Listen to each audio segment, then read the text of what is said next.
What is going on? It is an honor and a privilege to introduce two gentlemen here from the east coast of Florida to invest in us surf anglers here on the Panhandle of Florida. It is the famous Noel Kuhn with the surfangler.com. Please check him out. Also a FISHBITES pro. He has millions, I won't say millions of years. He hasn't been around that long, but it's millions of years to me because of 45 years of experience surf fishing. So we have a lot to learn. And we also have Mark Burford with FloridaSurfTackle.com. Again, years of experience, unbelievable guys here for you to learn how to be a better caster. If you watch my videos, I'm not very good. I'm gonna learn from the best here. So here we go, without further ado, you guys got it. All right, good morning everybody. I want to thank everybody for coming out and let me share some things that people taught me a long time ago. I was lucky enough to be taught by a world record holder, and I've taught a lot of people, and everybody that I've taught in casting lessons can cast at least 100 yards on their first lesson. The guy that taught me, he got me to 200 yards. It was amazing. And he can cast even farther than that. And what we're going to talk about today is technique, timing, and tempo. It's no different than any other, let's call it a sport. Whether you're hitting a golf ball, whether you're doing a tennis stroke, or whether you're throwing a javelin, or whether you're hitting a baseball, you got to learn the right technique and then apply tempo and timing. So that's what we're going to learn today. The biggest thing about surf casting is that your power comes from your left arm, not from your right arm. If you're right-handed, I'm going to show y'all how simply to use the right hand as your axis, and the left hand is where the power comes from. The long section on a surf rod is not something to put in a rod holder. That's where the power comes from, instead of your right hand. Everything I learned as a kid, learning how to whip it, throw that out the door. It's all about your left hand coming down. The first thing I'm going to show you is I call it a one-arm cast.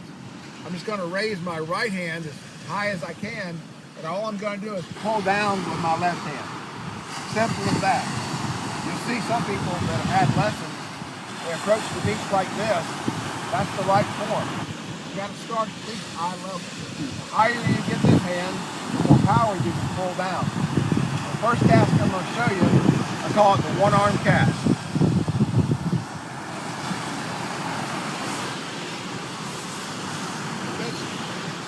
You know what? I like to have whoever's filming and whoever's watching, y'all stand over there. That's the safety number. I want to take us out with the weight. Okay. Is your stand gonna?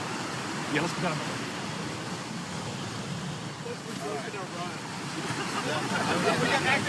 There is active fishing. I look forward to the 100-yard dash when y'all are gonna do. That sounds better over here too. This is a 13-foot rod. It's Martin Burford's brand. Been happy to represent him for a long time. This is called Over the Bar. 13 foot, maxes out at 5 ounces. Throwing about 4.5 ounces right here. This is simply a visual aid so you see where it's going. Almost all my fishing, I fish 14-pound monofin. Yeah, braid does fly farther. Braid also tangles. And I won't. So I've got 14-pound mono. And I've got a shock leader at 40-pound test. That's so I don't snap this 14-pound test.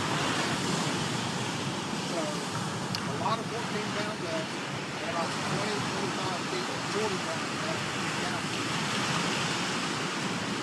Is that tapered?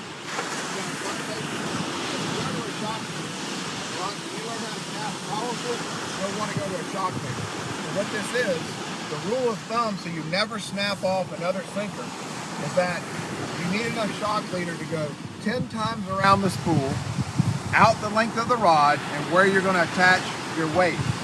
You know, on a 10-foot rod, it's different than on a 13-foot rod.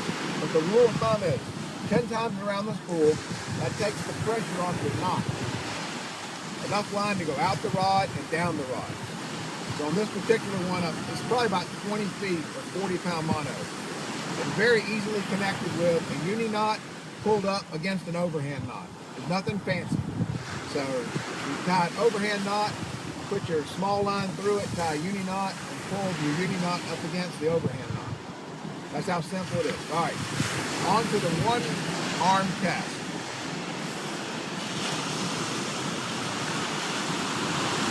Just going as high as I can. I'm just going to pull down this way.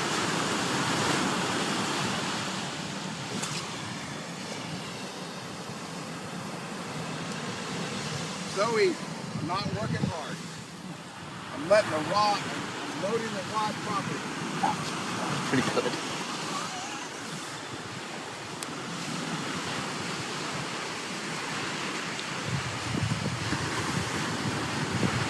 Next thing we're going to do is incorporate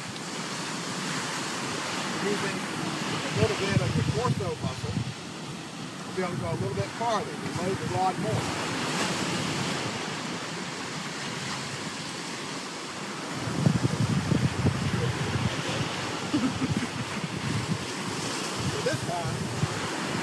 Lean back a little bit, and I'll have my weight on my back foot. Just like you would if you were playing softball and you want to hit a pop fly to the outfield. Lean back a little bit, because you can't get distance unless you get elevation. And the lower you start, the better you can get that 45 degrees. And that one was just about right. About 45 degrees is going to get your maximum distance before it reaches the apex and starts to come down. The next thing I'm going to do, 80% of my weight's going to be on my back foot.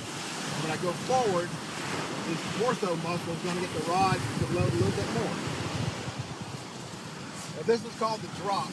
That section of line, that's about the length of the rig.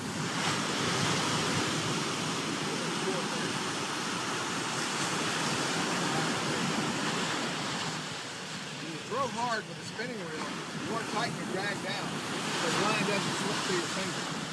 The farther you learn how to throw, you tighten your drag down, cast, go to your rod holder, then put your drag right into the strike. When I do that, I only use about 5 pounds of drag for all my rods.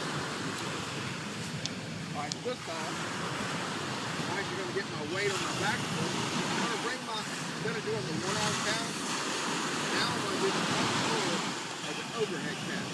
When you look this up on the internet, a lot of people show how to do it. So, a couple things you're going to have. Instead of just one-arm cast, I'm going to start here, punch up. That's going to start to load the rod. And then shifting my weight from my back to my front, the torso muscles are going to help me up. Then I'm going to put the power on at the end. All nice and smooth.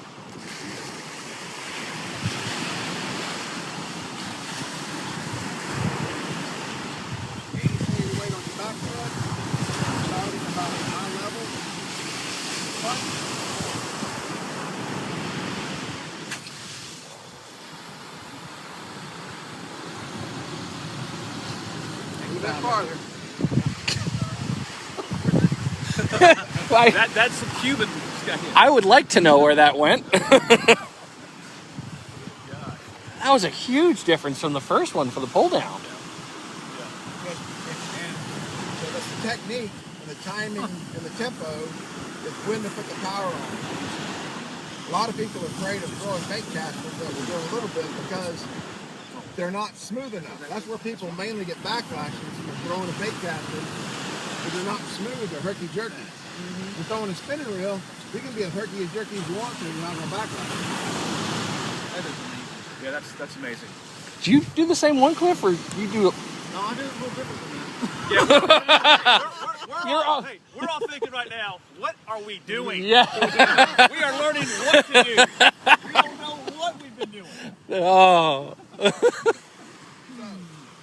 next way you can get power is incorporate more of your torso muscle.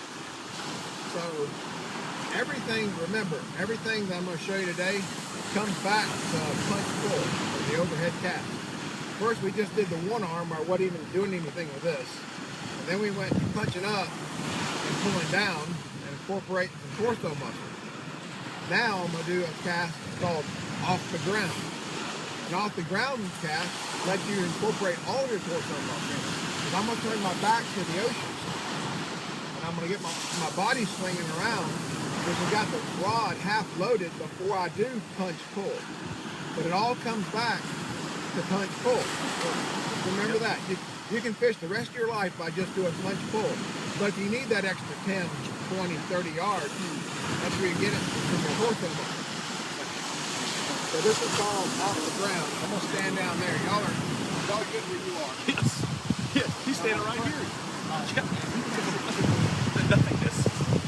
Actually, the wider the better. You want us to move back more? Yeah. All right. I might move back about 15 yards. Yeah, you got that? Wait, why are you making, what are you doing? Nobody wants to get smacked. Hey, Noel, is this the better angle to look from her? Okay.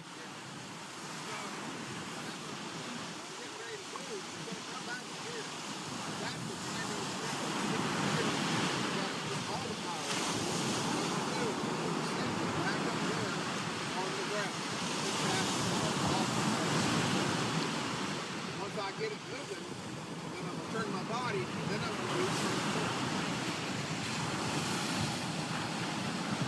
All right, sinker is back, and it's gonna come around. So if you can't hear him, he's got it where he's testing that. See how he's going up and around.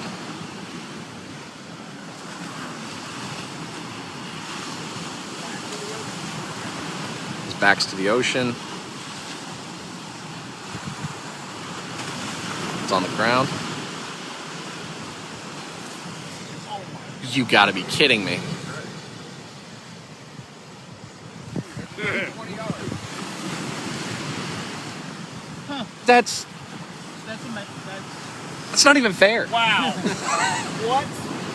Throw a Cobia jig on there. Yeah. Oh, is that a backward or just hit my foot? Put hooks on that, man.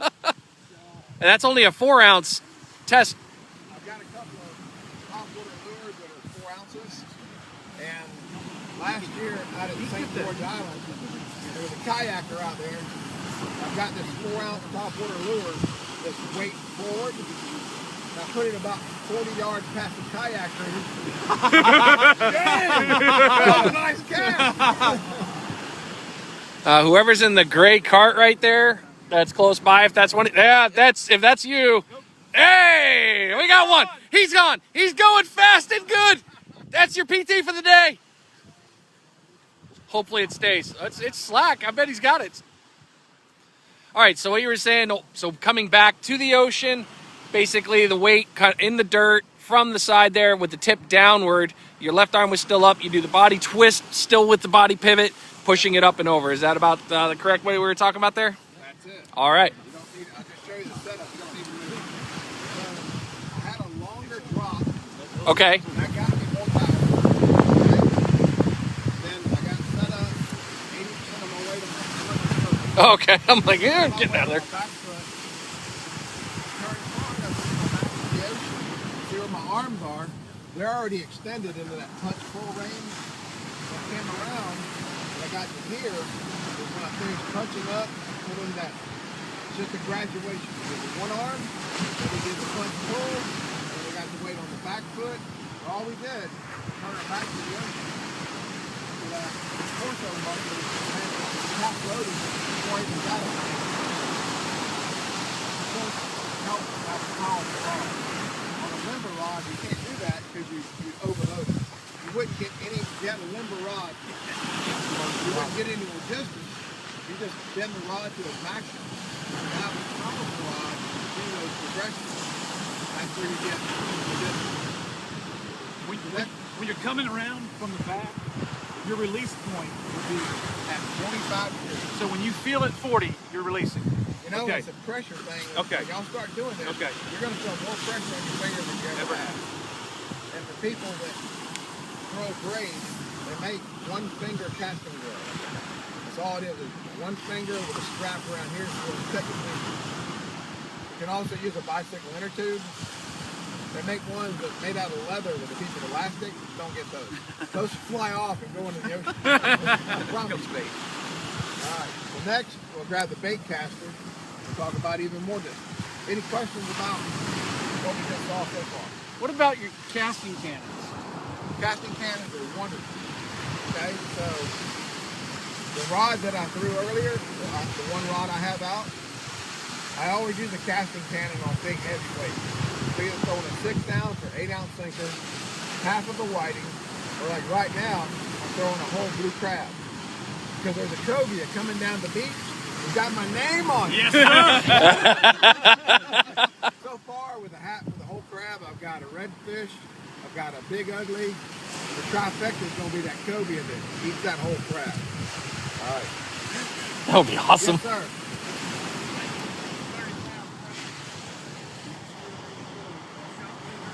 You know, most people won't be able to break a 30-pound braid.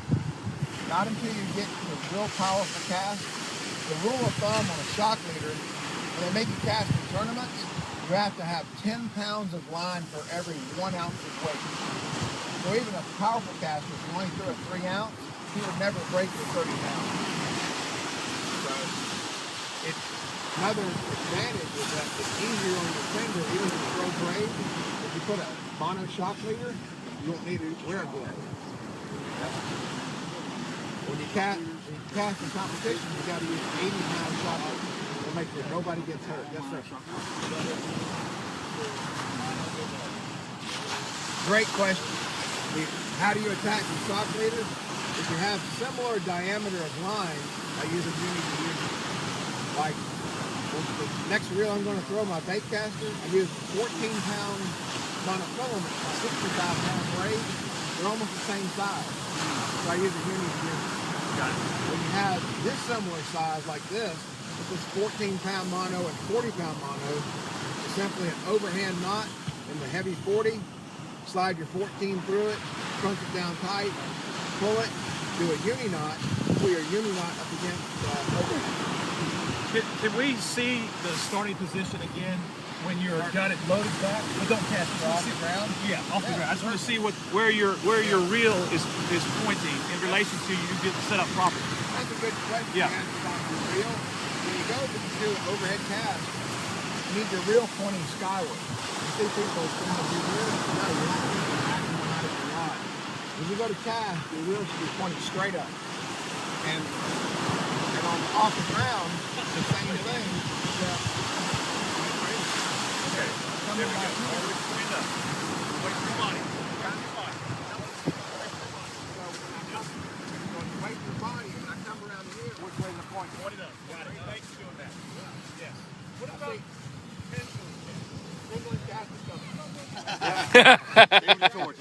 It's a progression. It's a progression. It's a progression. When I get people one-on-one casting lessons, first lesson is 2 hours. We don't need to go play.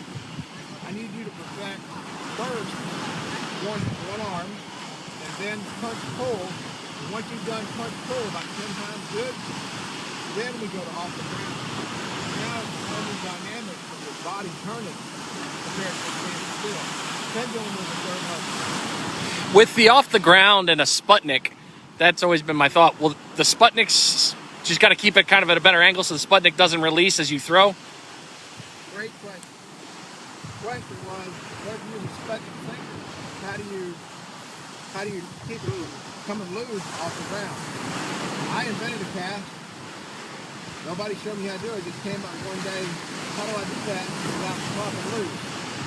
The British guys taught me, they bring a little piece of PVC pipe, cut it in half, and a piece of 3-inch PVC pipe, and it always sets on the same spot. They made their Sputnik, they met PVC pipe.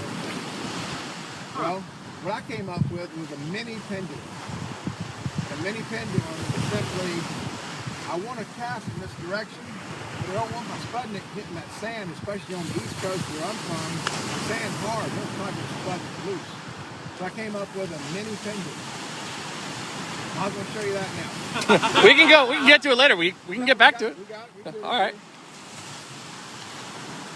Well, actually, yeah, I'm going to get the bait caster. Okay. And I'll show you the full pendulum and the mini pendulum I came up with, which is an off the ground with a mini pendulum so that you don't break the Sputnik. So while we're doing this live, which is all here, which is great, we got all people. If you have questions, drop them in here. We will happily ask them for you. We'll do our best to get all that information out there. Addis, water looks green.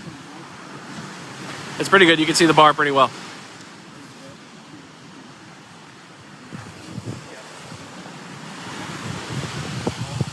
All right. Yeah. So we'll first talk about bait casters, and then I'm going to show you the mini pendulum and the full pendulum. So the reason that a lot of surf casters like to use the bait caster, because it'll throw farther with the same amount of energy. We'll talk a couple things about reducing friction. When you throw a spinning reel, the farther the line comes off, the more it has to rub on the spool. That's what slows it down. That's why that Akio spinning reel that I'm throwing, the spool is so long and so fat, because a huge amount of line can come off before it starts rubbing on the spool. They're called fixed spools. On a bait caster, you have right the opposite problem. Once you get this thing cranking at 5,000 RPM, you got to slow it down. Sometimes they keep some backlash. There is no friction. Once you launch it, it's a free floating spool, controlled by a magnet, a variable magnet, and centrifugal brakes inside. So these will throw farther than a spinning reel, just done deal. And it's also easier on your bait. So has anybody ever gone to cast and the sinker goes that way and your shrimp goes that way? Yeah. I call that the banjo string effect. When you got to crank loose the spinning reel, there's that, I don't know, thousandths of a second between tight and loose, and that's when your shrimp goes that way. The bait caster is much smoother. It's just a butter smooth release. Easier on your bait, throws farther, the same amount of energy. All right. So with that said, we're going to pick up off the ground cast, but with the Sputnik, how do you keep the wires from popping loose? I call it the mini pendulum. I'm going to go backwards, and the sinker won't be touching the ground, and I'm going to stop the rod and let the sinker swing out a little bit. Then I'm going to come right off the ground, but it's going to be just above the ground. I never touch the ground, but I get to incorporate my torso motor. I'm going to do that down here so you can film it better and see how it never touches the ground.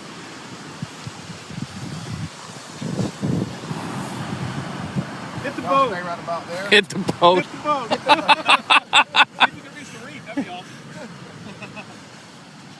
We would all have spinning reels by the end of the day, or casters. Yep. So I'm going to take a couple steps this way and I'm going to lay it back here. You don't need to move. I'm going to get a little bit longer of a drop. I'm going to show you how I do it until the ground first.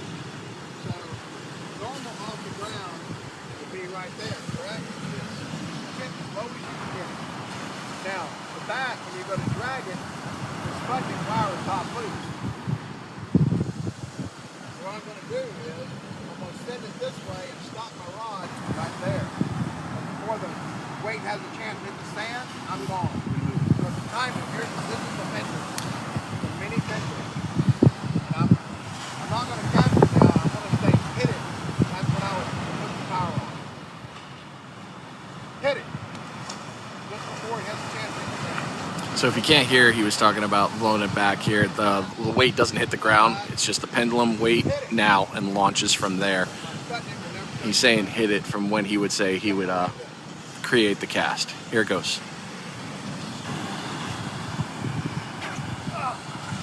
I completely lost it.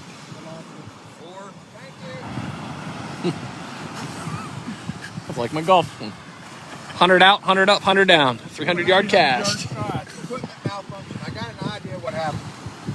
I got an idea that I ripped the snap swivel apart. Because I think that one's rated at 40 pounds. Let's see what happened. Oh, yeah. So it exploded at the swivel.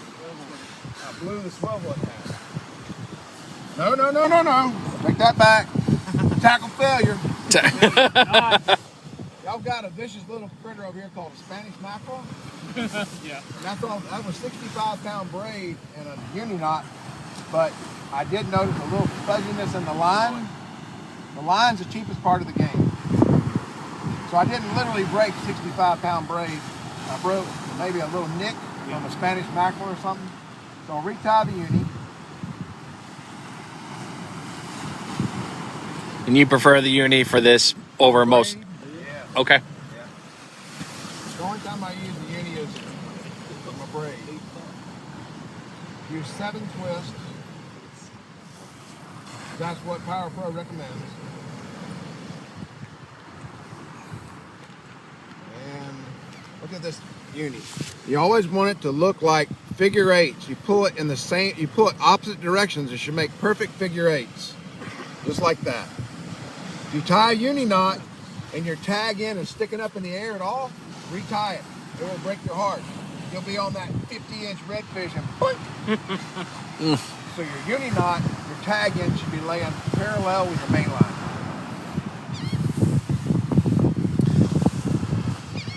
Oh, Pelican, you don't know what's coming.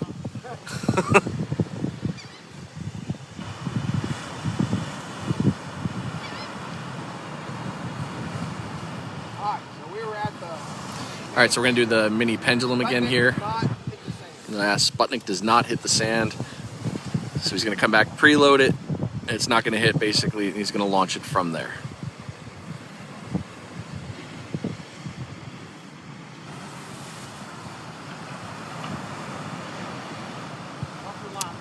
Yep. And there's the birds. Oh, they're trying to eat it.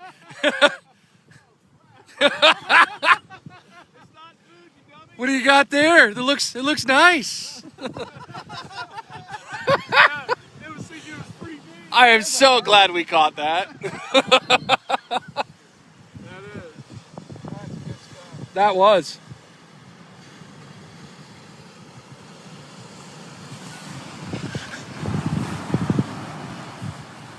One thing about long cast, it's 300 cranks to get it back. Yeah.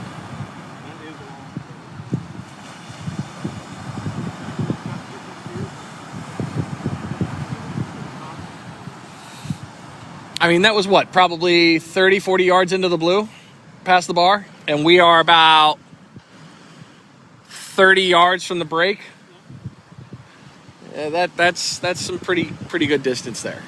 All right, so one thing I wish I had talked about in the beginning, but you got to go right back to it. To reduce friction, when you cast, your rod should be pointed right where the line is going. After today, you're going to notice people, when they cast, they let gravity take a hold and their rod comes down to parallel. Which way's the sinker going? Up. Which way's your line going? Up. But if you've got your rod pointed horizontal, there's so much friction on the last tip of your rod, it slows your cast down. So when you come around and cast, you want your rod pointed at the line. There we got it. Oh no! No! No, you got this! It's in the it's in the dirt. That was a serious one. Somebody go fish that spot. Second time it's happened. It's still holding. I just got a question from the group. What is your preferred bait caster? My preferred bait caster is Akios fishing tackle. This looks like an Abu Garcia, but an ex-engineer from Abu Garcia and his buddy, an engineer from Rolls-Royce, started the Akios fishing company. So these are butter smooth. They've got great magnetic cast control, as you see right here. Unlike some of the Abu Garcias where the cast control was up here, you've got the cast control at the bottom. Oh no! Go, Mike! You got this! Smitty, go, Smitty! It's gonna be the tournament winner! I believe in you! Hey! And the guy that had to run caught a nice pompano. That's a good looking fish. Good job. And he got his rod back. So, Akios reels were invented for surf fishing. And this is the most popular one, which is the 656 CTM. Yeah, it's dirty. Yeah, and this is the Chameleon, which kind of got like a gasoline finish. But they're made out of solid brass with 2 coats of chrome. Unlike Abu Garcia, they're made out of aluminum. This is a very tough reel. They made everything that was good about Abu Garcia, they made better for a surf fishing reel. So my brand of choice. Mark, you got those on Florida Surf Tackle? In the truck. Well played, sir. Well played. So what I was saying before we got double fish on was that when you finish your cast. Oh, he's tripled. Triple? Yep, Jack's on too. All right. Cool. Looks like the school's coming through. All right. So when you finish your cast, keep your rod pointed where the line is going. Even when the sinker reaches its apex and is coming down, your line's still going up. So keep your rod pointed up throughout the cast. I'm going to do a very small cast to show you what I'm talking about. So just watch tip my rod. Let me watch it. I'm just going to do an easy cast. Where does my rod end and where does it stay? No. Up and stays up. Just like that. So you reduce the friction. That was such an effortless cast and it went that far. And no, we see how effortless it is, but if we're doing it correctly, it will feel effortless too, right? Oh, it feels like Yes, it's butter. smooth like Yeah. butter. Yeah. Like no different when you crack a baseball, you don't even feel it. You've ever tried to play golf, Yeah. you don't even, it just Yeah. goes click and it goes right down the Yep. fairway. The same thing, you won't feel it. I'm 62 years old, fat man. I haven't been to the gym in 2 years, but can I throw 600 feet? Yes, because of technique, number one, timing, and the tempo when you put that power. You gotta let the rod do the work. Plus you're taller than us. Arm length. Oh, you had to go to the taller.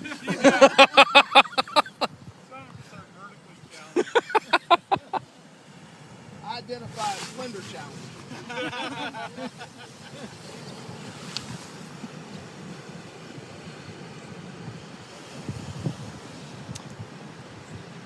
Casting clinic, catching pompano. I mean, it doesn't. So, I'm used to level one. And guiding that line back up on the conventional grid. Great question. So we're going to zoom in right here, and we're going to see that looks like it's been packed on by a machine. And the world record holder that taught me, he said that It's nice and clean. your next cast is only as good as you put the line back on there, and it's completely true. My technique is I've got the line pinched between my first finger and my thumb, which puts constant pressure. Even when that sinker is bouncing on the sand coming back up, I do this, so I pack it on there tight. And number one, you got to pack it on there level. Because on the pendulum, like I said, when this thing's cranking at 5,000 RPM, if it's not even, you're done. You might as well get your knife out and start cutting. So that's the key. Matter of fact, when this world record holder was teaching a class just like today, I was the guy that winded up his line. He had 2 rods going at a time, and my job was to do that. And he said, quote, "My next cast is only as good as you wind my line. Do not embarrass me." Sir. Sir. And he probably threw 30 or 40 casts, and all of them were butter smooth. He knew he could trust me to pack it back on there. I hadn't gotten to the level yet, but I know that that's the key. Level and tight. Same thing applies to spinning. Spinning, it really doesn't matter.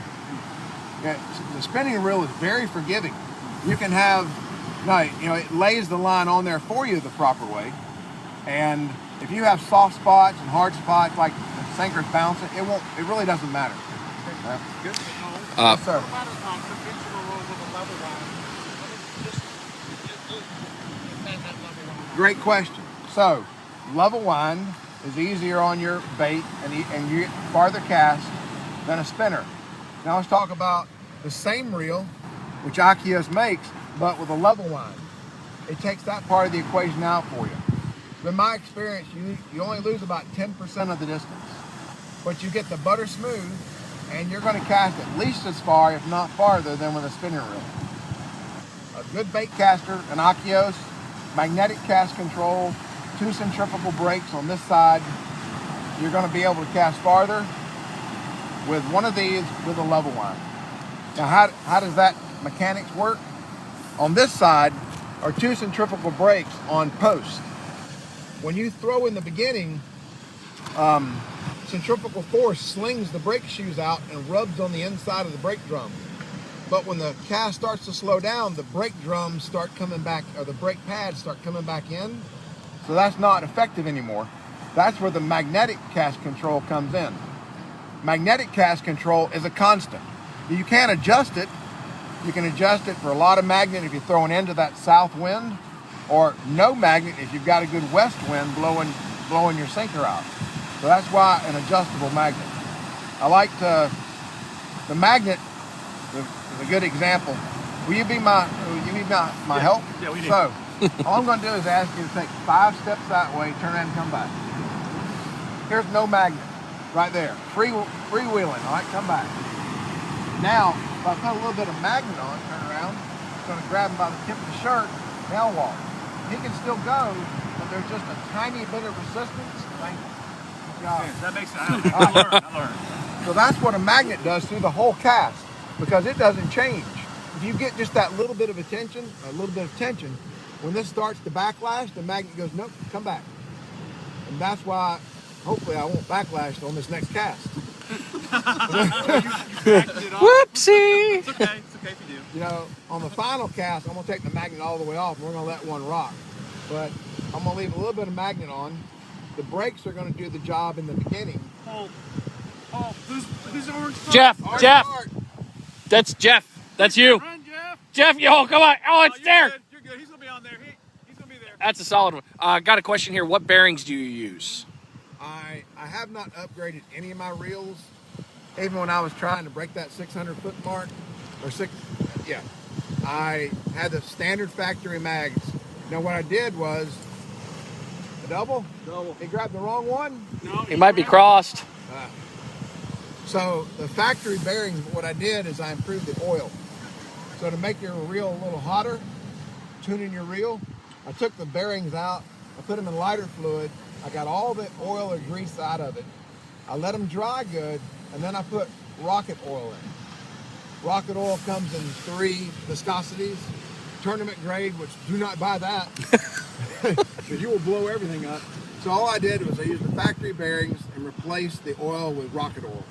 Just a thinner, I can't remember the technical term for it, but Better viscosities. better viscosity. Okay. All right. All right, what are we doing this time? Oh, that's a good look. Oh, wow, that's a serious pompano right there. That's like 17 inches there. That's a good looking fish. Yeah. Nicely done. All right. So next we will go to, I'm just going to let it off the ground cast rock with this, and then finally we'll end up with a pendulum cast. Actually, we're going to wait till these ladies pass, because we saw what tackle failure does. Right. I've only had it, that one almost straight up. It didn't go very high.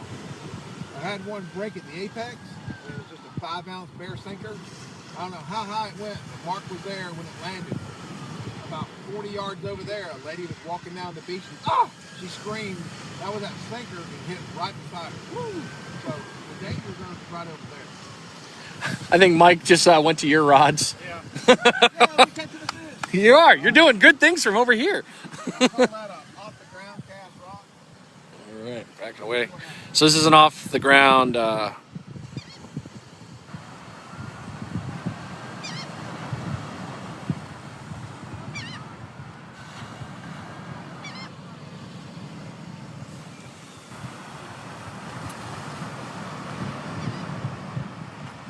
Oh, wow. Okay, so for those of you that couldn't see it, that was approaching the second bar, I would say. We got to the backing. Y'all saw how much line was on there before. There we go. Now this is a tip also. If that big 100-pound cobia comes down the beach, underneath that, I don't know how much is on it, 150 yards of mono, there's 150 yards of braid under there also. I never changed that out. I changed my line out a lot, but I leave that 150 yards of braid on the bottom. That's my insurance. I've caught some big fish on surf rods. So far, the biggest I've caught is 240 pounds, and I needed every bit of line on these reels. That was a lemon shark, by the way. Now let's see, that's 20, 30, 40. Well, I won't count to 300, but I know how many cranks it takes to get it back. The Florida Surf Angler hats are available online, or where do we get them? That hat is an antique. That hat is an antique. All right. Florida Surf Tackle, but these are no longer in existence. Okay. It's like me, an antique. Sorry, David Yarber. We'd love to hook you up there, but can't. How about that? Not yet. There we go. Those are the words that were just sent.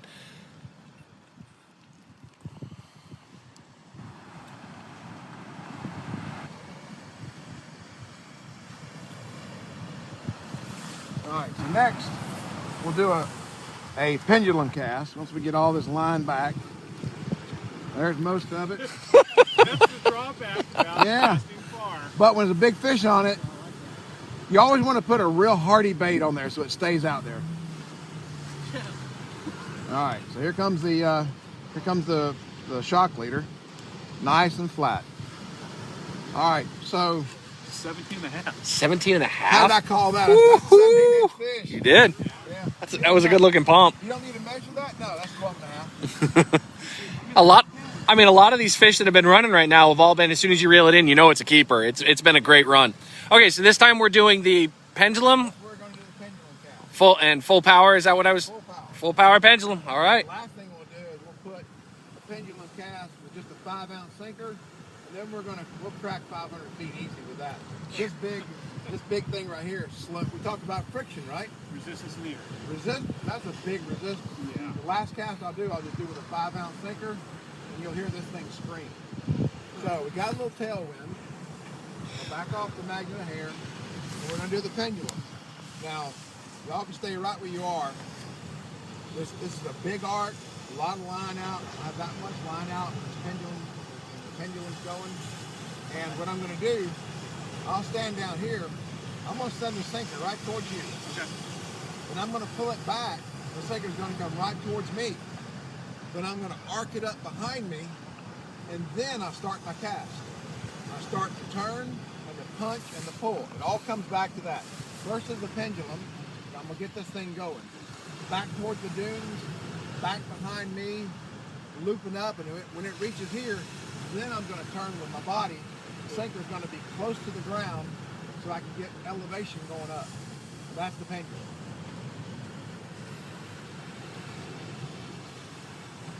Everybody's in the safe zone. You're good. A little more line. Let's check one thing. Down here.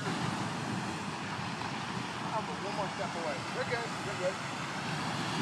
All right. So first, I'm going to set this thing right towards you as promised. Okay? Then I'm going to pull it up. It's going to come behind me. Now look something like this. Top the cast. So he's gonna let it out to the side, Back towards me. pendulum back towards him, Coming around real low to the ground. and real low to the ground was what he said there. Not dragging on the ground. Here it goes, live, full power.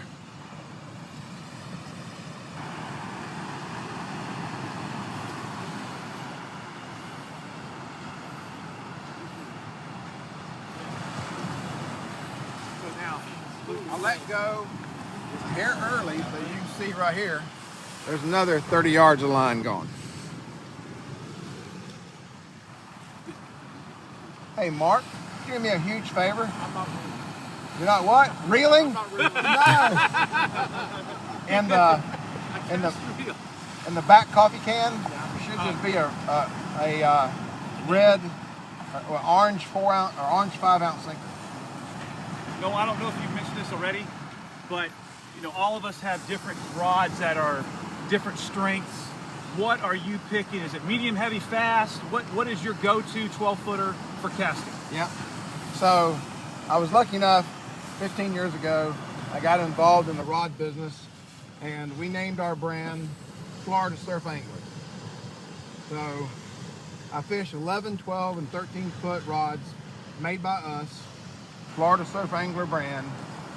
And when I became a guide, I mainly just stuck to 13-footers because You can throw a long distance rod short, but you will never throw a short distance rod long.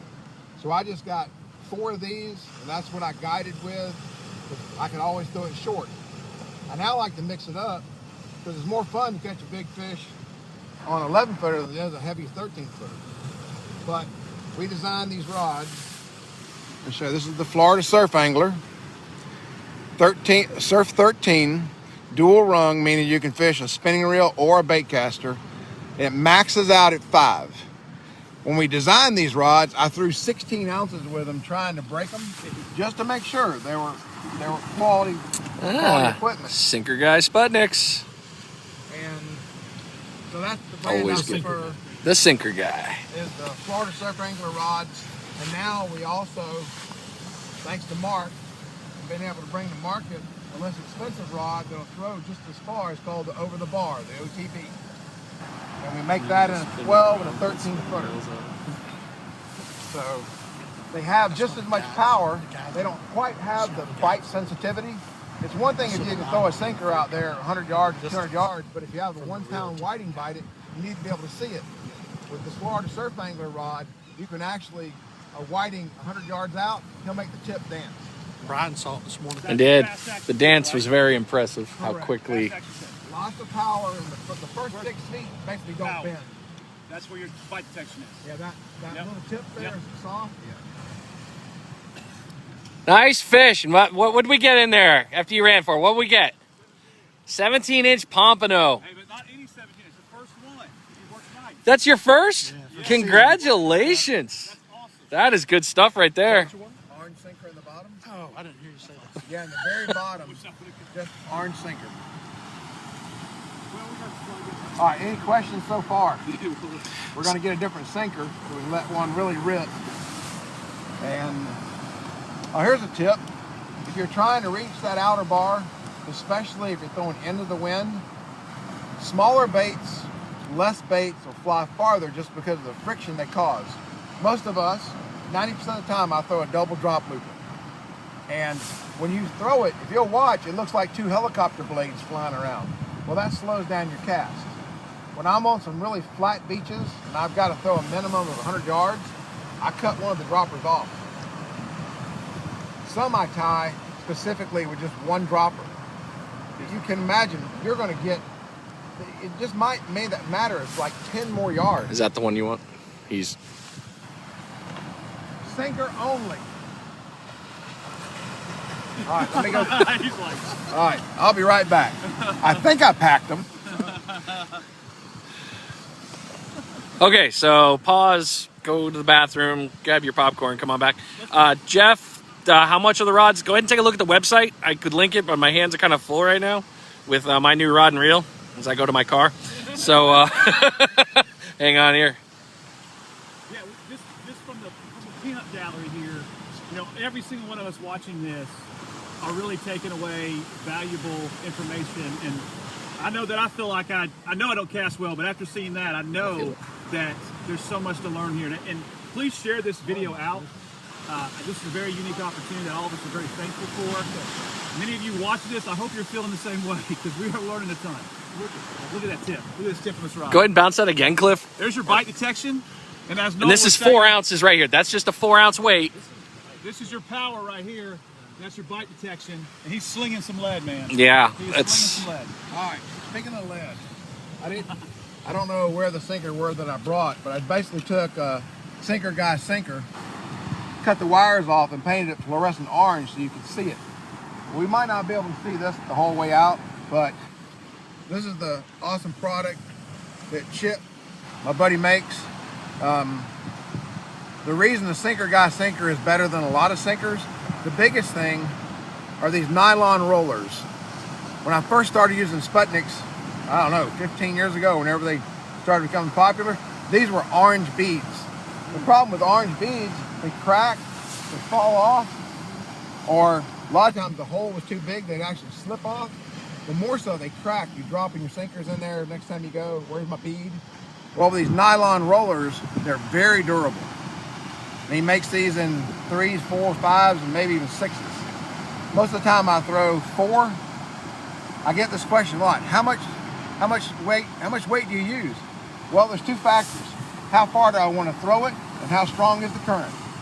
On the East Coast, we've got a lot of current. We got up to 6 feet of tide change every 6 hours. So I need enough weight to be able to hold where I put it, and I need to have enough weight to get to where I want it to be. I mean, I like throwing 3 ounces, but I can't throw that far enough a lot of times. So mainly I throw a 4. 5s is for extra distance and extra holding power. All right. We're going to put on just a sinker so we can let one rip. Thank you, sir. So if y'all haven't discovered these little quick links, these are great. I don't tie any knots at the beach. I bring extra rigs. If a bluefish or a Spanish or a shark cuts me off, I unsnap it. I simply take my new rig and snap it right back in. No tying of any knots. These are great. Quick links, speed links. All right. Here, this is going to go farther just because we have less friction. Less friction of that big fat plug beating against the wind. We're going to do a full pendulum. About what distance do you keep your sinker from when you're set up there? So like I see you're down mid guide there. Yeah. Is that your distance? Yeah, the longer this is, the bigger the pendulum you're going to get, and the more power you're going to get. But the harder it is to control. Y'all seen me throw one a little bit early, saw me throw one a little bit late, but hopefully this will be straight. All right, so a 5 ouncer. Yep, we're going to get way into that backing rope.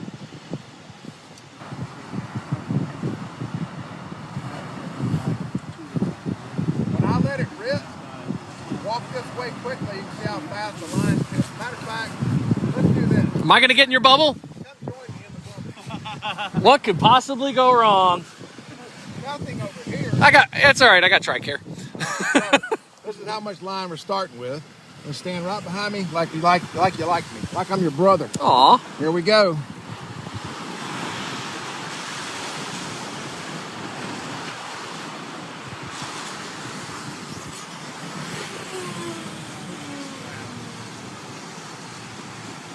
Into the backing. Nice. I didn't see it, but that sound was beautiful.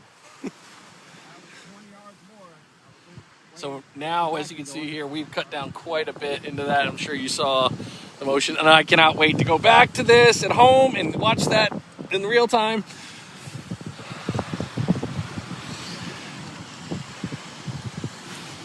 So it's just, like I said, I do have pretty long arms, but I'm not really strong. It's all about the technique, the timing, and the tempo, when to pour on the power.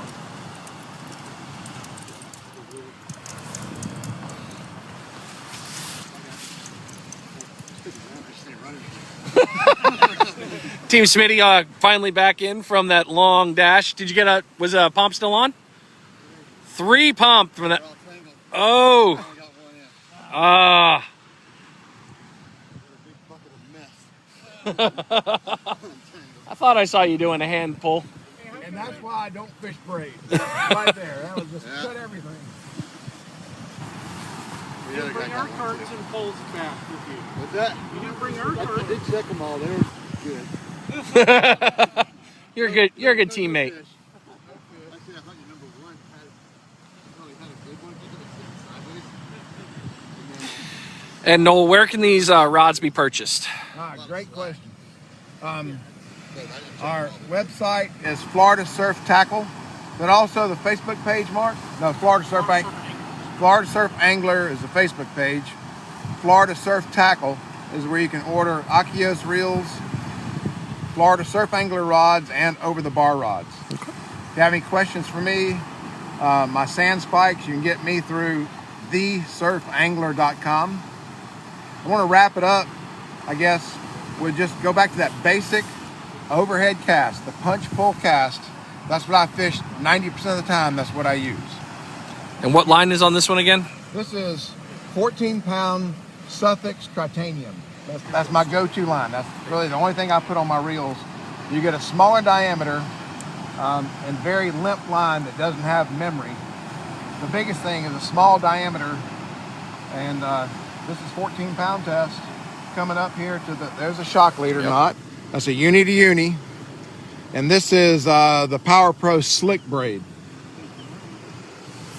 All right, so now we're going back to the standard Yep. punch and pull. Punch and pull. Start where you began. Said 90% of my fishing is punch pull.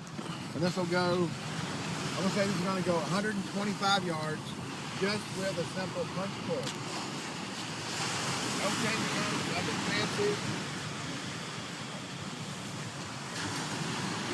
Somebody has to do that. Once again, to wrap it up, weight on your back foot, hold up to the side. Right there is where the power comes from. Pull down.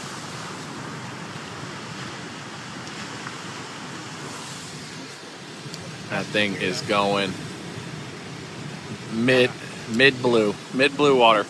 Solid. That's another 30 yards. There you go. Excellent. All right, that's how simple it is. Break that Sputnik loose.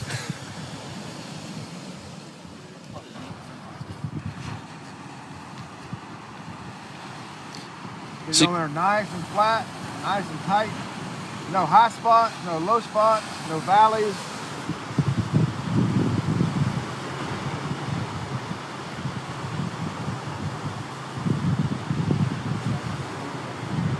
Here's a little tip. People don't think about this. Keep the blood in your arms, especially when you're fighting a big fish.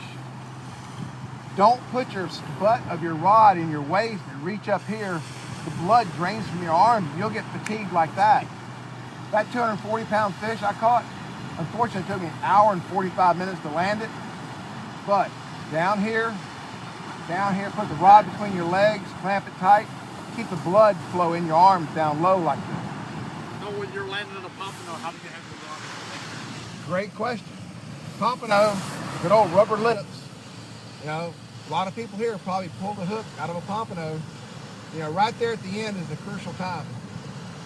If a wave pushes him up and you don't keep your line tight, boy, circle hook falls out of his mouth and you're diving on him like a crazy man trying to catch that pompano. Been there. But one of my mentors taught me, keep your rod tip low. You're not trying to pick the pompano up out of the water. You want to slide him on the beach. So everybody that sees me is this way. When I get him close, I transfer to here, I transfer to my hip, and there's my rod tip right there. I am not trying to lift him out of the water. I'm watching the waves too. Pretty much I think it's the same over here. About every third wave is larger than the other two. They come in larger sets. If I've got a really big fish on, I'm watching the waves too. If I've got that 30-pound redfish, I'm looking for that next big wave to finalize. A lot of times it's coming over the bar, your Sputnik will hang up. Oh, no. Get that, pop that Sputnik loose, because if that Sputnik's hung up, he doesn't have tension on him, the tension's on the sinker. All right, great question about the sinker. When I get this Sputnik in, I'm going to show you how to tune your sinker. And I learned this over on the East Coast, because a lot of times we have so much current we can't even fish. If a 5-ounce sinker won't hold, that's too much current. So you come right over here. I want to show y'all tuning your sinker. Number one, it'll hold better if you get the sand out of the grooves. But, okay, the wires snap in 2 at a time, and these are really tight. This is a brand new sinker I haven't fished yet. Over here, I love it. I loosen the wires by simply going right here, spreading the wires to where they barely clip in, even a little bit lighter than that. Because we don't have any current. We've been fishing for 3 days, there's no current. So this way, when you're coming over the bar, your sinker won't hang up as much. You want those wires to be able to pop loose freely. Same is true when you're sliding them up on the beach. You don't want that sinker to catch on that last little lip. So set your wires really loose where they pop free. So all you need is enough tension to when you cast, that sinker will stay with your rod. I call it setting the mousetrap. You get that mousetrap set, you just need enough tension to keep it set. That's tuning your sinker. All right. Any other questions? That's a good thing about Sputniks. They're tapered versus a pyramid. Thank you for bringing that up. Okay, That design is the best. This mold came from England originally, where they had casting competitions. You know, to hit crazy distances, you need to cut down as much friction as you can. That is shaped like a bullet. So anybody remembers the Sputnik that came out 15 years ago, 20 years ago? They were teardrops. They were weight forward, like that lure I was telling you about, throwing that lure 150 yards. It's made to fly. It's a good lure once it gets out there, but it's made to fly like that is. The original Sputniks had a blunt nose, but they were still weight forward, but they wiggled as they were going through the air. So that design, which is the sinker guy sells, is the best flying sinker there is. Long tail and short tail. Long tails hold better. Short tails will fly a little farther. I like this analogy. I don't know if y'all use it over here, but a lot of times boat anchors will have a chain on it before the rope. The chain is just to get it to lay flat so it digs in better. Well, the same thing on a long tail sinker. It makes it lay flatter. Instead of you trying to pull it up from here, you're trying to pull it up from here. It holds a little bit better. That's why long tail Sputniks versus short tail. All right. Good. That was it. That was awesome. Thank you so much. Thanks for coming out. I love sharing the knowledge. All right, everybody. So we hope that this was really informative for you. We hope you picked up something. Come back to drop on comments, reach out to Noel and Mark. Sorry. If you have questions about any of the products, and hopefully they'll be able to take care of you on that. Wes, that was an Achios. I'll get the rest of the info for you there soon. Have a great day, everybody. Take care. Thanks for sticking by. We'll see you.